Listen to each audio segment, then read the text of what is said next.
In today's video, I am going to teach you how to delete chats and messages on Microsoft Teams.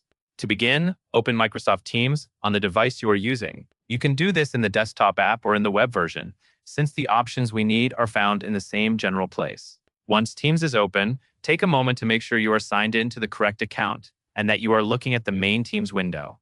Next, go to Chat. You can find Chat in the left side navigation area of Teams. Select Chat to open your list of recent conversations. This view shows your one-on-one chats and group chats, and it is where you can manage conversations you no longer need. Now, find the specific chat you want to delete. It helps to slow down here and double-check the chat name or participants, especially if you have multiple conversations that look similar.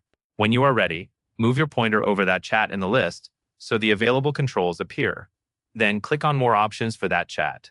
This is usually shown as a small menu icon with 3 dots. Selecting More Options opens a short menu of actions you can take for that conversation. The menu is designed to help you manage chats without having to open them first, so you can do this directly from the chat list.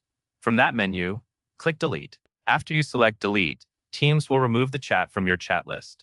This is a useful way to clean up your sidebar and keep your workspace organized, especially if you have old or completed conversations you no longer need to see every day. As a quick tip, make sure you are choosing Delete and not another option in the menu, since different actions can have different results. Also, if you are working in a managed school or work environment, some deletion behavior can depend on your organization settings, so what you see may vary slightly. That covers everything you need to know. And that is all there is to it.